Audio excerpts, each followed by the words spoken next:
Good afternoon friends. आज हम class 12th की बायोलॉजी की फर्स्ट चैप्टर में पढ़ रहे थे अलैंगिक जनन की विधियों के बारे में। तो हमारी इसमें 7वीं विधि रह गई थी जिससे हम बोल लेते हैं कायिक जनन अथवा कायिक प्रवर्धन।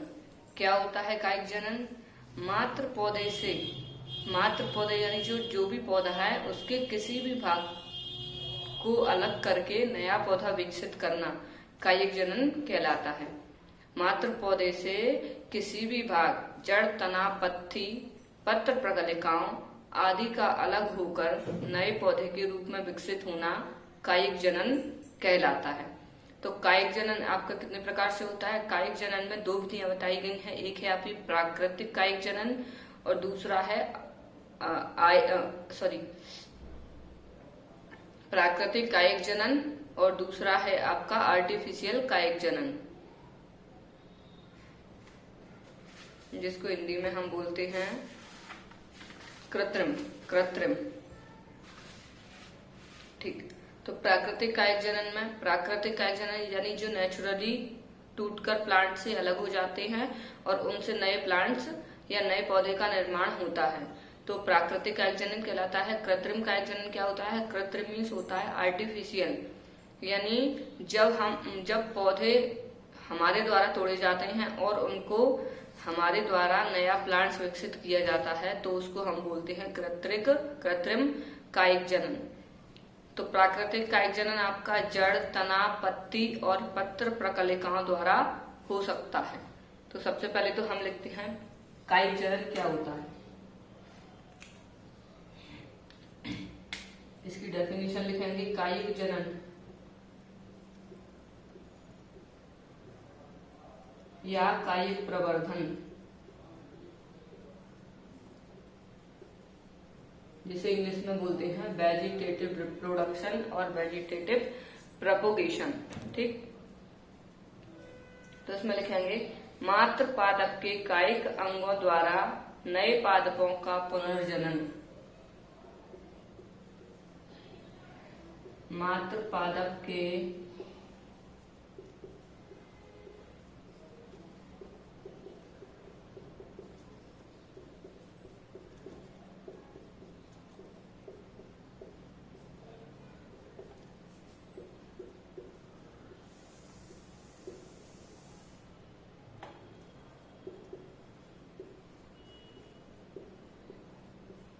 क्या होता है? मात्र पादप के कायिक अंगों द्वारा नए पादपों का पुनर्जनन कायिक जनन अथवा कायिक प्रवर्धन कहलाता है। ये निम्न एवं उच्च श्रेणी के पादपों में भी पाया जाता है।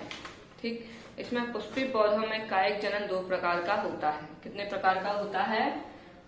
कायिक जनन 2 प्रकार का होता है। एक होता है प्राकृतिक कायिक जनन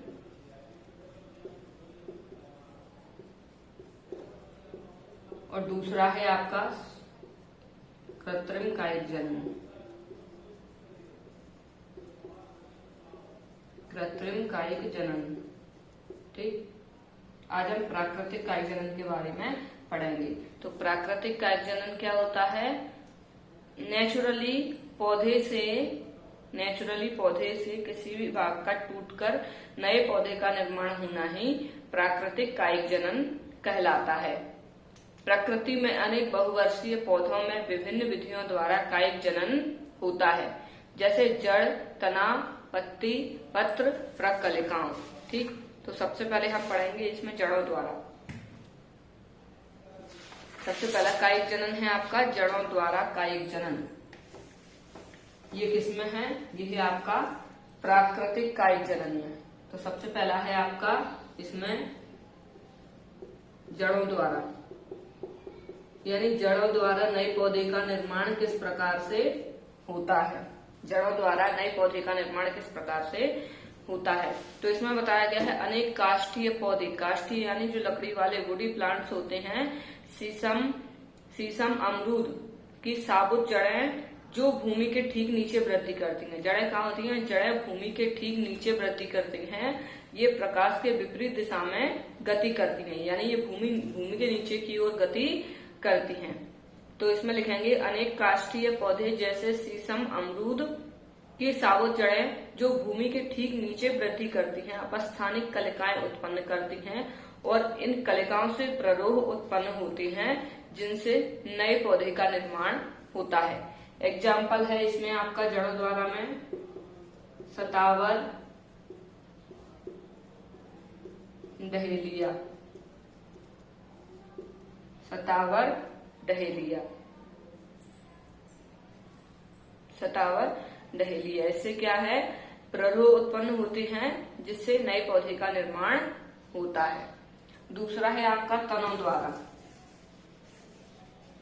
फर्स्ट है आपका जड़ों द्वारा, दूसरा है आपका तनों द्वारा।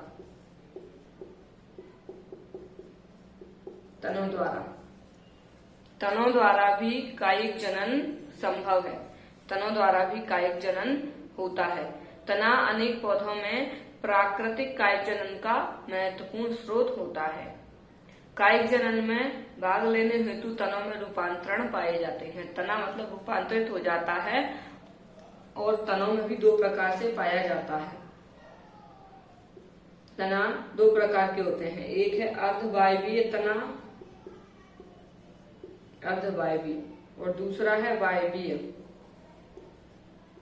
दूसरा कौन सा है, सॉरी भूमिगत, अंडरग्राउंड।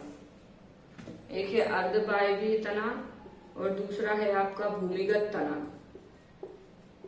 भूमिगत तना, अर्धवायवीय तना क्या होता है, अर्धवायवीय, इसमें भी इसके कई प्रकार बताए गए, टाइप्स बताए गए हैं।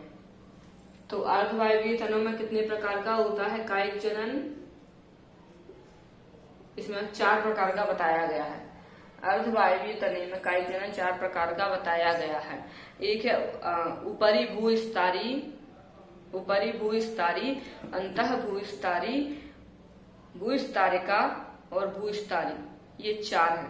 ठीक, तो सबसे पहले तो है आपका ऊपरी भूस्तरी, जिसे हम बोलते हैं रनर्स।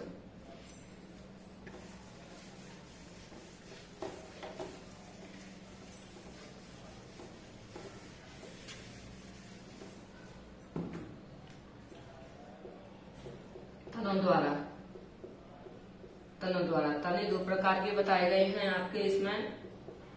कौन कौन सा, एक है आपका अर्धवायवीय तना, अर्धवायवीय, और दूसरा है आपका भूमिगत तना, भूमिगत तना। इसमें भी आपका 4 प्रकार का बताया गया है। एक है ऊपरी भूस्तरी,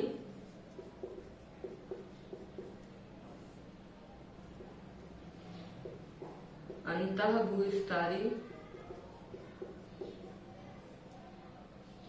तीसरा है भूस्तारिका, चौथा है भूस्तारी। ठीक, कौन कौन से हैं, ऊपरी भूस्तरी, अंतः भूस्तरी और भूस्तारिका, भूस्तारी, जिसे हम इंग्लिश में बोलते हैं रनर्स, रनर्स, सकर्स। ठीक, और इसका है आपका ऑफसेट, ये है स्टोलन, स्टोलन। ठीक, तो ऊपरी भूस्तरी क्या होता है, इसकी डेफिनेशन हम लिखेंगे, खट्टी बूटी दूब घास आदि पौधों के तने प्रायः दुर्बल होते हैं और ये भूमि पर क्षैतिज दिशा में वृद्धि करती हैं। इनकी पर्व संधियों से नीचे की ओर अपस्थानिक जड़ें निकलती हैं। पर्व संधियों पर सल्क पत्रों के रूप में कक्षीय कलिकाएं होती हैं, जो नई शाखाएं बनती हैं। इनसे नए पौधे का जन्म होता है। इसका एग्जाम्पल है दूब घास, खट्टी बूटी और दूब घास, इसका एग्जाम्पल है।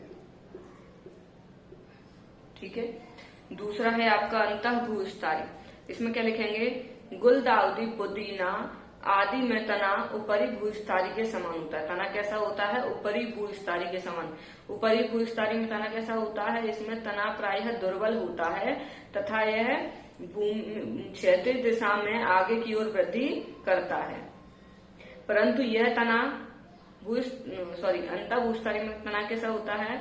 यह तना भूमिगत होता है। भूमिगत होता है, इसमें मुख्य तना से निकलकर तिरछी शाखा निकलती हैं और भूमिगत पर्व संधियों से अपस्थानिक जड़ें पैदा करती हैं। तो इसका एग्जाम्पल है आपका गुलदाउदी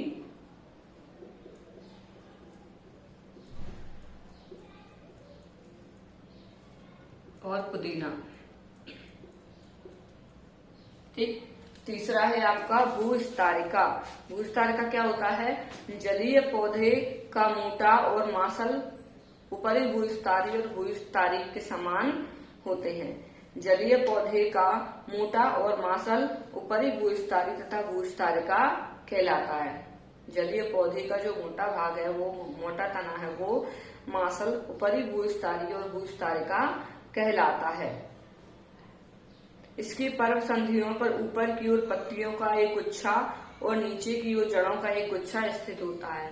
इसके पर्व संधियों में ऊपर की ओर क्या होता है? ऊपर की ओर तो पत्तियों का गुच्छा होता है और नीचे की ओर जड़ों का गुच्छा होता है। इसका एग्जाम्पल है आपका, फॉर एग्जाम्पल है इसका पिस्टिया जलकुंभी। जलकुंभी और पिस्टिया। फोर्थ है आपका भूस्तारी। अरबी, चमेली आदि पौधों में भूमिगत भाग से शाखा निकलती है और कुछ वायवीय रूप में वृद्धि करती है तथा फिर भूमि की सतह से नीचे जाकर क्षैतिज दिशा में वृद्धि करने लगती है। तो इसको हम बोलते हैं भूस्तारी। इसका एग्जाम्पल है आपका अरबी, चमेली, अरबी, चमेली, स्ट्रॉबेरी। ठीक। तो ये है आपका अर्धवायवीय तना। इसमें अर्धवायवीय तने में कितनी विधियां बताई गई है? ऊपरी भूस्तारी, अंतः भूस्तारी, भूस्तारी और भूस्तारी। ऊपरी भूस्तारी में क्या होता है? खट्टी बूटी दूबघास। अंतः भूस्तारी में गुलदाउदी और पुदीना। भूस्तारिका में जलकुंभी और पिस्टिया और भूस्तारी स्टोलन में है अरबी, चमेली, स्ट्रॉबेरी। आज की क्लास के लिए इतना ही। कल हम भूमिगत तना के बारे में पढ़ाएंगे। तो इसमें भी 4 मेथड बताई गई हैं, प्रकंद, घनकंद, मतलब इस प्रकार से 4 मेथड बताई गई हैं, कंद और सल्ककंद। ये 4 मेथड है इसकी, इसके बारे में हम कल पढ़ेंगे। आज के लिए इतना ही। Thank you.